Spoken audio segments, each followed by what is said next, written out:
तो स्वागत है आप लोगों का लीडरशिप जेई चैनल पे। मेरा नाम देवांश मिश्रा है और आज के इस वीडियो में हम लोग वेक्टर्स पे आगे देखेंगे। आज हम लोग यूनिट वेक्टर्स के बारे में पढ़ेंगे, जीरो वेक्टर्स के बारे में पढ़ेंगे और एक छोटा सा क्वेश्चन देखेंगे और प्लेन के बारे में पढ़ेंगे। तो लेक्चर ज़्यादा लंबा नहीं होने वाला है, 15-20 मिनट का लेक्चर होने वाला है।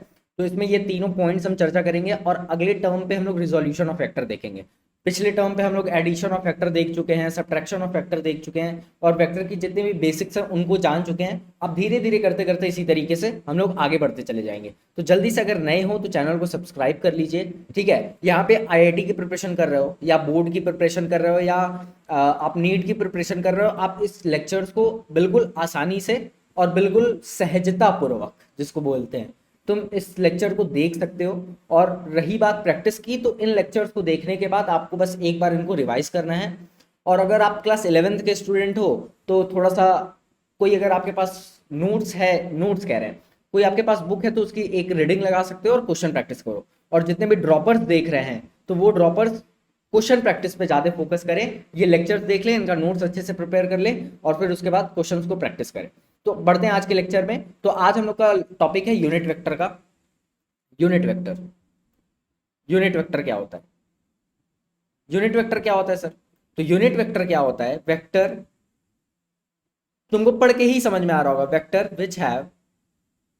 Which have unit magnitude, vector which have unit magnitude and point in a particular direction अब क्या कहना चाहे, देखो, जैसे पर्टिकुलर डायरेक्शन, जैसे मान लो कि अपने पास एक कोई वेक्टर है ए, कोई वेक्टर है अपने पास ए, और इस वेक्टर को हम लोग बोल रहे हैं कि ये जो वेक्टर ए है ये यूनिट वेक्टर है। हम क्या बोल रहे हैं? Vector A is a unit vector, vector A is a unit vector, vector A is a unit vector. अब ये वेक्टर एक यूनिट वेक्टर है, इसका मतलब ये है कि जो वेक्टर ए का मैग्नीट्यूड है वो 1 होगा। यूनिट वेक्टर मतलब कि ऐसा वेक्टर जिसका मैग्नीट्यूड 1 हो, ऐसा वेक्टर जिसका मैग्नीट्यूड 1 हो। इसमें कुछ समझने वाली बात नहीं है। कोई बच्चा अगर इसमें समझने की कोशिश कर रहा है यार, तो गलत तुम ले रहे हो इस टॉपिक को। अभी कुछ चीजें आपको पहले अपने दिमाग में डालनी होती है। तो यूनिट वेक्टर क्या होता है? ऐसा वेक्टर जिसकी मैग्नीट्यूड क्या हो, 1 हो, उसको यूनिट वेक्टर कहते हैं। और वो वेक्टर किसी भी पर्टिकुलर डायरेक्शन में क्या करे, रिप्रेजेंट करे, या किसी भी पर्टिकुलर डायरेक्शन में पॉइंट हो। हम लोग स्टार्टिंग से ही पढ़ते आ रहे हैं कि जो एक कोई भी वेक्टर अगर है तो वो वेक्टर एक तो मैग्नीट्यूड देता है, एक क्या देता है, मैग्नीट्यूड देता है, और दूसरा क्या देता है, डायरेक्शन देता है। वेक्टर दो बातें एक साथ देता है, वेक्टर दो बातें एक साथ देता है, एक तो मैग्नीट्यूड देगा और दूसरा डायरेक्शन देगा। तो जो यूनिट वेक्टर होता है उसका जो मैग्नीट्यूड है वो फिक्स्ड है। अगर बोल दिया कि भैया कि वेक्टर ए एक यूनिट वेक्टर है, वेक्टर ए एक यूनिट वेक्टर है, या वेक्टर बी एक यूनिट वेक्टर है, और वो पर्टिकुलर डायरेक्शन में पॉइंट किया, अब वो डायरेक्शन कुछ भी हो सकती है, वो डायरेक्शन ये भी हो सकती है, वो डायरेक्शन ये भी हो सकती है, मतलब पूरे पूरे एटमॉस्फेयर में कोई भी वेक्टर रिप्रेजेंटेड है जिसका मैग्नीट्यूड 1 है, जिसका मैग्नीट्यूड 1 है, डायरेक्शन किसी भी डायरेक्शन में हो, ठीक है, उससे कोई फर्क नहीं पड़ता है। उन वेक्टर्स को हम लोग क्या बोलते हैं? यूनिट वेक्टर बोलते हैं। उन वेक्टर को हम लोग क्या बोलते हैं? यूनिट वेक्टर बोलते हैं। और अगला पॉइंट लिख लो एक स्टार बना के, unit vectors are represented by are represented by this, by a cap. A cap, इसको क्या बोलते हैं? A cap. जैसे ये ए वेक्टर है जो कि यूनिट वेक्टर है, लेकिन अगर हम लोग डायरेक्ट बोलते हैं कि ए वेक्टर एक यूनिट वेक्टर है, जैसे यहां पे हमको लिखना पड़ा इतना बड़ा कि A vector is a unit vector, तो अगर इस बात को हमको डायरेक्ट बोलनी हो तो हम इसके ऊपर क्या करेंगे? ए के ऊपर कैप लगा देंगे। ऐसा वेक्टर जिसका ए के ऊपर कैप लगा हो, या कोई भी वेक्टर, जनरल वेक्टर, ए को ही पकड़ के मत बैठो भैया, ऐसा कोई भी वेक्टर जिसके ऊपर कैप लगा हो, उसका मतलब क्या होता है कि वो यूनिट वेक्टर होगा। जैसे मान लो ए वेक्टर एक यूनिट वेक्टर है तो उसका मैग्नीट्यूड क्या हो जाएगा? That will be 1। मतलब कोई भी वेक्टर जिसका मैग्नीट्यूड 1 है तो वो यूनिट वेक्टर है। और उसको रिप्रेजेंट कैसे करते हैं? उसको ए कैप से रिप्रेजेंट करते हैं। हाँ की ना? हाँ सर। तो क्या आप लोग को यूनिट वेक्टर क्लियर हो गया? यूनिट वेक्टर क्या होता है? काफी बच्चों को क्लियर हो गया होगा। डेफिनेशन है, याद करनी है, ज्यादा कोई रॉकेट साइंस नहीं है। चलो आगे बढ़ते हैं। जीरो वेक्टर, इसको भी पढ़ के आप लोग को क्लियर हो गया होगा, इसीलिए हम ज्यादा लंबा लेक्चर नहीं रख रहे हैं यार, क्योंकि सीन आप लोग को पता है, आप लोग को पूरा सपोर्ट दिखाना है। हम चाहते तो एक एक घंटे का, मेरा पता है, सच बताएं 15-20 मिनट के लेक्चर में मजा नहीं आता है पढ़ाने में। अभी जैसे ये खत्म किए, जीरो वेक्टर खत्म किए, प्लेन एक्सप्लेन करेंगे और फिर लेक्चर खत्म हो जाएगा, ठीक है। तो कोशिश करो कि अपने दोस्तों को शेयर करो, जितने भी आपके फ्रेंड्स हैं, आस पड़ोस में उनको शेयर करो जो कि आईआईटी की तैयारी करते हैं या बोर्ड्स की तैयारी करते हैं या नीट की तैयारी, मतलब वो 11th 12th में है, फिजिक्स केमिस्ट्री मैथ या बायो में से अब वो कोई भी सब्जेक्ट पढ़ रहे हो तो उनको ये लेक्चर पक्का बेनिफिट करेगा, इस बात की मेरी गारंटी है। ठीक है, तो अभी हम इस तरीके से काम कर रहे हैं, अभी कुछ और भी काम चल रहा है, चिंता मत करो, देखने को सब मिलेगा, लेकिन बिना सपोर्ट के ही इतना कोशिश कर रहे हैं करने का और करेंगे। बाद में ये धीरे धीरे तो ग्रो होता ही रहता है, वो तो नो डाउट है, लेकिन बैठा नहीं जा सकता है कि यार ग्रो करे फिर काम हो, ऐसा नहीं होता है। चलो स्टार्ट करते हैं। जीरो वेक्टर क्या होता है? अब जैसे यहां पे क्या था, यूनिट वेक्टर, पढ़ के ही समझ में आ रहा है कि ऐसा वेक्टर जिसका मैग्नीट्यूड 1 हो। जीरो वेक्टर भी आप लोग को समझ में आ रहा होगा, वेक्टर ऐसा vector, vector which have zero magnitude, which have zero magnitude and have arbitrary direction, अब ऐसा वेक्टर जिसका मैग्नीट्यूड जो हो वो जीरो हो। जीरो मैग्नीट्यूड का मतलब समझ रहे हैं आप? जीरो मैग्नीट्यूड मतलब कुछ नहीं यार, मतलब आप बोल दो, अगर मान लो कोई वेक्टर ये है, ये वेक्टर है जिसका जीरो मैग्नीट्यूड, जीरो मैग्नीट्यूड मतलब ये वाली जो लेंथ है ना, ये वाली लेंथ, क्योंकि यही वाली लेंथ क्या रिप्रेजेंट करती है? मैग्नीट्यूड रिप्रेजेंट करती है।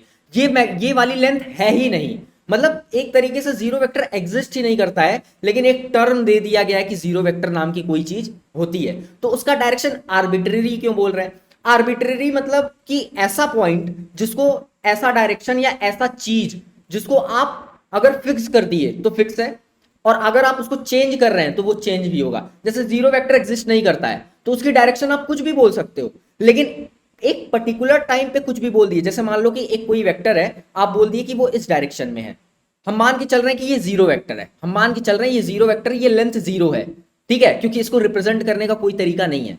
तो अगर हम लोग बोल दिए कि इस जीरो वेक्टर की डायरेक्शन इस डायरेक्शन में है, हम मान रहे हैं कि ये जीरो वेक्टर है, लेकिन ये जीरो वेक्टर है नहीं, जीरो वेक्टर दिखता ही नहीं है क्योंकि उसकी मैग्नीट्यूड कुछ है ही नहीं, और मैग्नीट्यूड कुछ नहीं है तो ये लेंथ आई कहां से? लेकिन हम समझाने के लिए एक एग्जांपल के तौर पे ले रहे हैं कि मान लो ये जीरो वेक्टर जो कि एग्जिस्ट ही नहीं करता है, तो उसकी डायरेक्शन आप किसी भी डायरेक्शन में ले लो, ठीक है, वो आर्बिट्रेरी डायरेक्शन होगी, आप उसकी डायरेक्शन किसी भी डायरेक्शन में लो, उसका मैग्नीट्यूड कुछ नहीं है तो डायरेक्शन का कोई मतलब नहीं है, तो उसका डायरेक्शन हम लोग मान लेते हैं कि वो किसी भी डायरेक्शन में हो सकती है, इसीलिए उसको बोला जाता है आर्बिट्रेरी डायरेक्शन। और जिन बच्चों को आर्बिट्रेरी का असली मतलब जानना है वो यार बेसिक मैथमेटिक्स वाला मेरा लेक्चर देखो, आई बटन पे तुमको लिंक मिल जाएगा, आई बटन पे हम डाल देंगे, तो उस पे हम आर्बिट्रेरी का मतलब समझाएं जब हम इंटीग्रेशन पढ़ा रहे थे, ठीक है। तो ये होता है जीरो वेक्टर। अब आ जाओ दो तीन इंपॉर्टेंट बात कर ले, एक छोटा सा पॉइंट है, इंपॉर्टेंट क्या, छोटा सा स्टार बना के एक पॉइंट लिख लो, स्टार बना के, direction of x axis, direction of x y and z axis, a direction of x y and z axis is represented by I cap, j cap and k cap respectively, I cap, j cap and k cap respectively। अब ये क्या है sir? जैसे मान लो कि आप लोग, ये एक्स एक्सिस होती है, आप लोग इसको तो जानते ही होंगे, ये एक्स एक्सिस है भैया, ये अपनी क्या है? ये वाई एक्सिस है सर, ओ एक मिनट, ये क्या है? वाई एक्सिस है,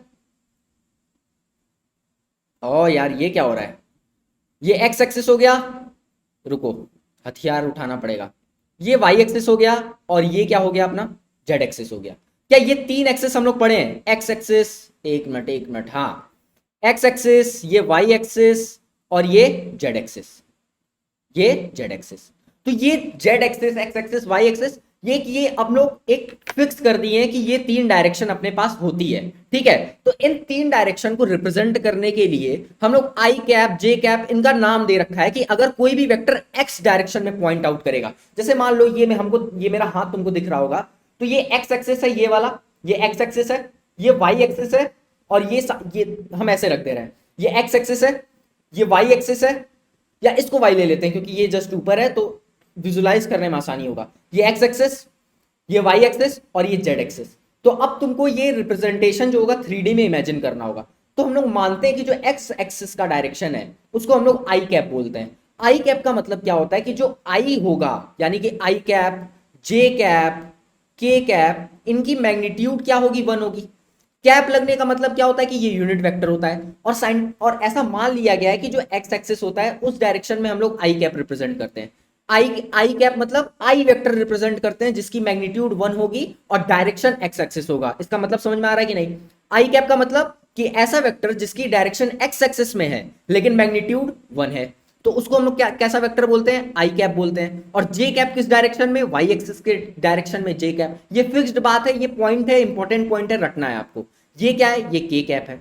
तो ये सारे क्या है, आई cap, j cap, k cap vectors हैं जिनकी मैग्नीट्यूड 1 है, और आई कैप जो होगा वो एक्स डायरेक्शन में होगा। मतलब कहीं भी आपको क्वेश्चन में आई कैप लिख दिया है, यानी उसका सीधा मीनिंग है कि वो एक्स एक्सिस है, वो वेक्टर एक्स एक्सिस के डायरेक्शन में है। कहीं जे कैप लिख दिया है तो वो वेक्टर वाई एक्सिस के डायरेक्शन में है। कहीं के कैप लिख दिया है तो वो वेक्टर जेड एक्सिस के डायरेक्शन में। ये अंडरस्टूड बात है, आपको इसमें कोई रॉकेट साइंस लगाने की जरूरत नहीं है। तो आपको ये पॉइंट, इंपॉर्टेंट पॉइंट हम लिख दे रहे हैं, इंपॉर्टेंट पॉइंट जो कि आपको दिमाग में रखना होगा, और ये पढ़ते पढ़ते याद हो जाता है। सिंपल सी बात है, कोई इसमें टेंशन लेने वाली बात नहीं है। ठीक है, तो आपको ये छोटा सा पॉइंट क्लियर हुआ। Direction of x y z axis is represented by i cap, j cap and k cap respectively. जो डायरेक्शन होता है ये इससे रिप्रेजेंट किया जाता है, और i cap, j cap, k cap को हम लोग मैग्नीट्यूड के तौर पे यूज करते हैं। ठीक है, अब छोटा सा अब एक बात बता रहे हैं। जैसे मान लो कि अपने पास कोई एक वेक्टर है, ये भी एक पॉइंट बना लो, स्टार बना के एक पॉइंट में करो इसको भी, ये छोटा सा पॉइंट है, इंपॉर्टेंट पॉइंट है।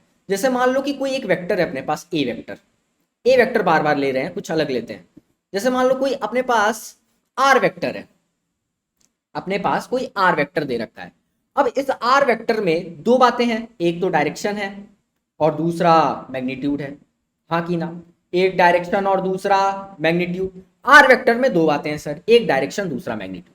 अच्छा, डायरेक्शन क्या रिप्रेजेंट करता है, जैसे मान लो आई कैप अगर कहीं लिख दिए, अगर कहीं कैप लगा दिए, मान लो ये आर वेक्टर है, इसके ऊपर कैप लगा दिए, तो ये दो चीजें रिप्रेजेंट करता है। मतलब यूनिट वेक्टर दो बातें रिप्रेजेंट करता है, एक तो इसका मैग्नीट्यूड 1 होगा, ये रिप्रेजेंट करता है, और एक तो इसका पर्टिकुलर डायरेक्शन में ये रिप्रेजेंट हो रहा होगा। मतलब कैप दो बातें रिप्रेजेंट करेगा, एक तो मैग्नीट्यूड रिप्रेजेंट कर देगा कि यूनिट वेक्टर है तो 1 मैग्नीट्यूड है, और दूसरा कि वो डायरेक्शन, एक पर्टिकुलर डायरेक्शन रिप्रेजेंट कर रहा होगा। वो डायरेक्शन क्या होगी वो डिपेंड करेगा क्वेश्चन के ऊपर। जैसे मान लो आई कैप लिख दिया, तो ये आई कैप क्या है, यहां पे ये बता रहा है कि जो मैग्नीट्यूड है वो 1 है, और आई कैप का मतलब कि वो वेक्टर एक्स एक्सिस के डायरेक्शन में रिप्रेजेंटेड है, हाँ कि ना। हाँ सर। तो उसी तरीके से आर वेक्टर जब हम लोग लिखते हैं, तो आर वेक्टर को मान लो हम लोग को रिप्रेजेंट करना है, मतलब हम लोग आर वेक्टर को क्या करने वाले हैं, रिप्रेजेंट करने वाले हैं।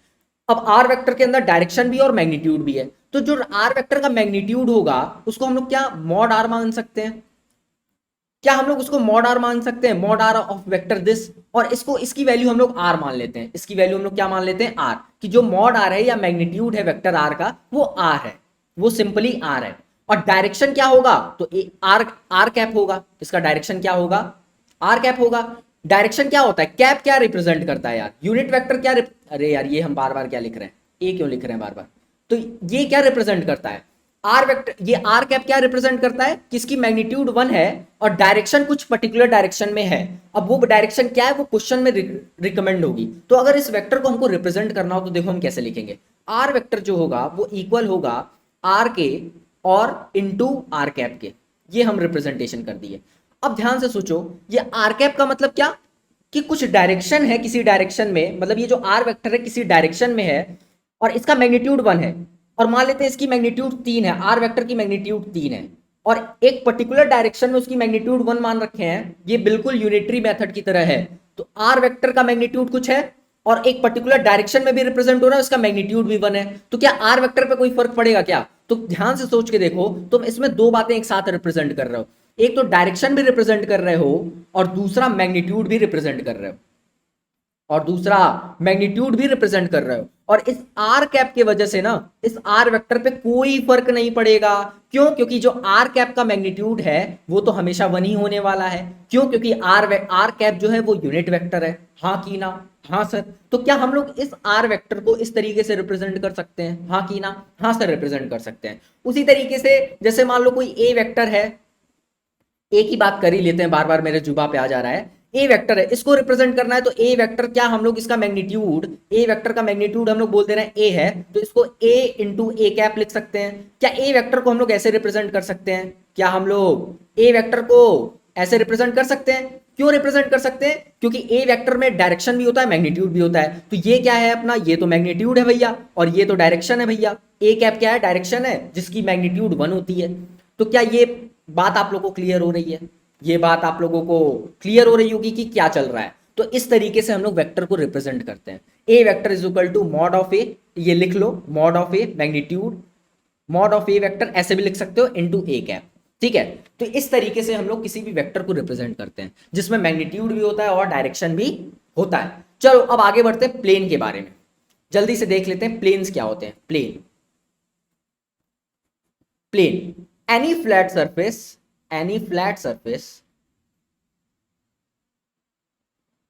Present in our surrounding, present in our surrounding, in our surrounding, in our atmosphere लिख लो, इन आवर एटमॉस्फेयर, एटमॉस्फेयर मतलब ऐसा कोई भी फ्लैट सरफेस, जैसे मान लो कि ये मेरा पर्स है, ठीक है, इसमें ओ भाई साहब एक मिनट, हाँ तो ये अपना पर्स है, ठीक है, तो ये एक फ्लैट सरफेस है। अब ये फ्लैट सरफेस हम यहां भी रख दें, ऊपर रख दें, यहां पे रख दें, मतलब इस फ्लैट सरफेस को हम कहीं भी रख देना भैया, ये एक प्लेन होगा।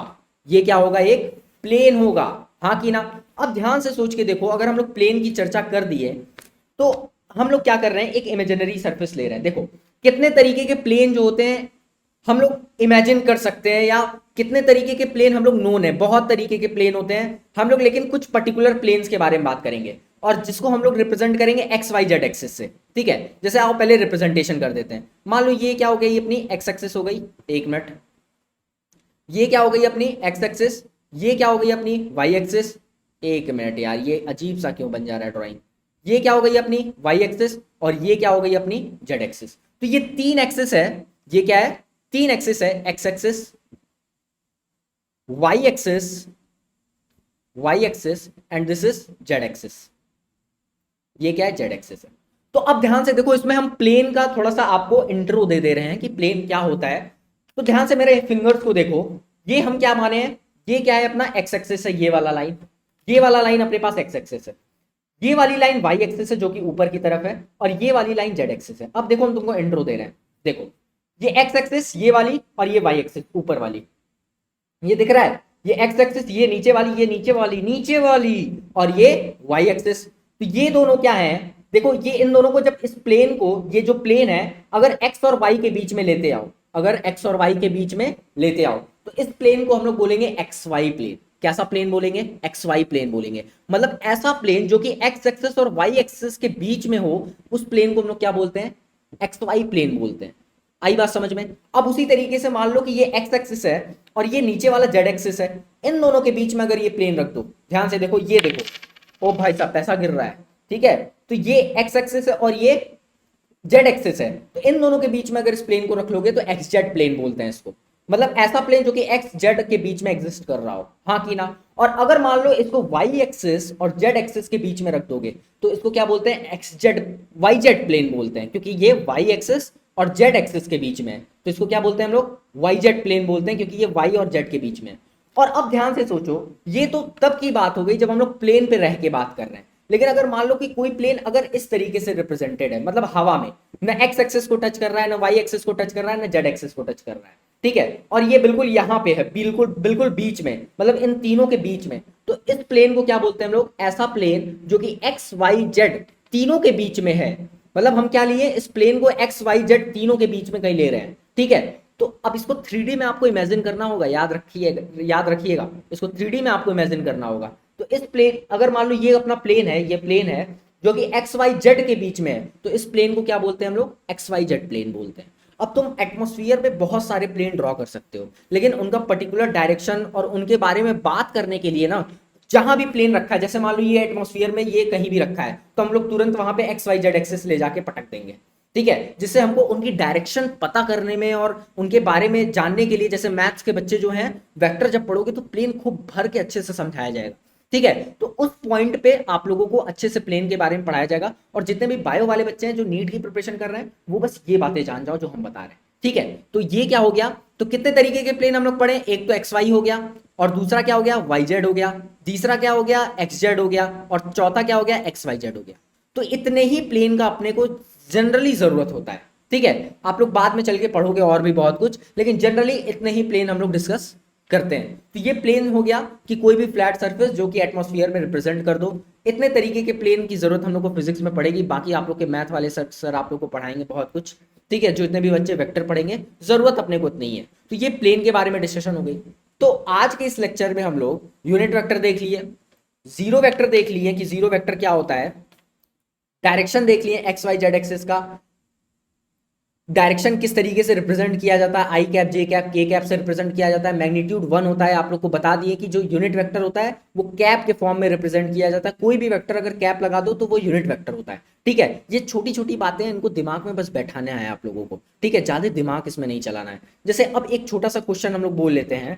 क्वेश्चन क्या है, मतलब क्या ही है, देखो क्वेश्चन क्या है कि जैसे मान लो कि कोई वेक्टर है ए, जैसे मान लेते हैं कोई भी ए वेक्टर है जिसकी जिसका मैग्नीट्यूड हम बोल रहे हैं आप लोगों को, जिसका मैग्नीट्यूड हम क्या बोल दें, 5 न्यूटन बोल देते हैं। इसका मैग्नीट्यूड क्या है, 5 न्यूटन है। और ये डायरेक्शन, इसका direction in x axis, in x axis direction किस तरफ है, direction in x axis, x axis की तरफ इसका डायरेक्शन है।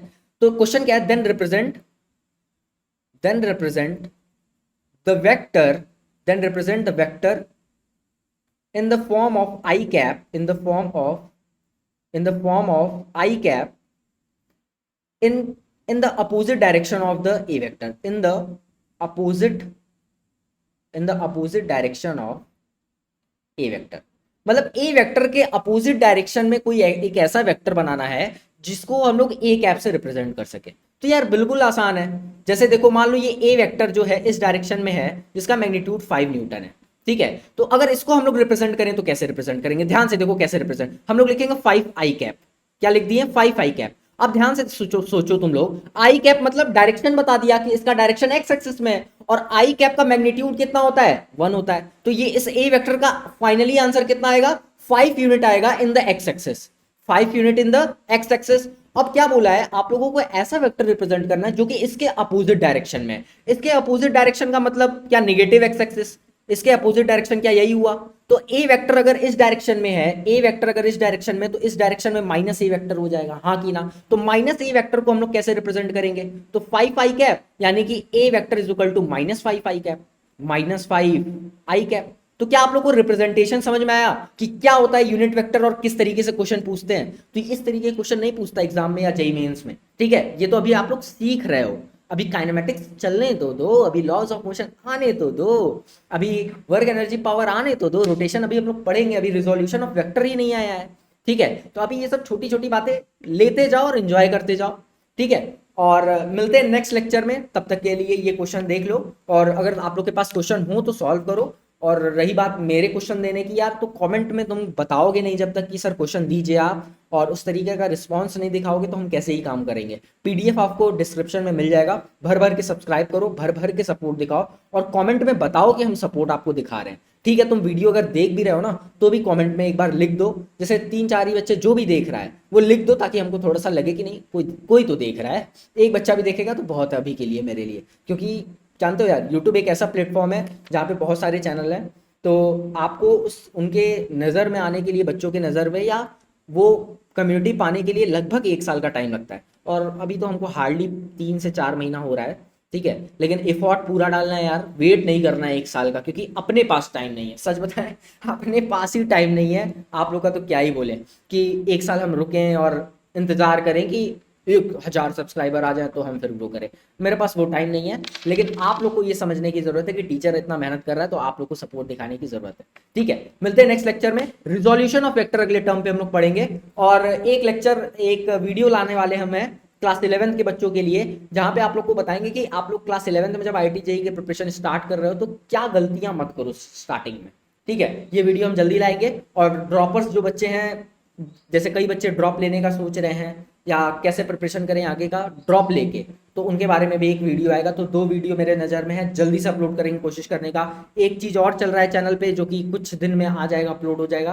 तो बहुत कुछ चल रहा है साथ में, तो जल्दी से सपोर्ट दिखाओ, सब्सक्राइब करो, शेयर करो, लाइक करो वीडियो को, और बाय, और ध्यान रखना अपना। ठीक है, तो मिलते हैं नेक्स्ट लेक्चर में, तब तक के लिए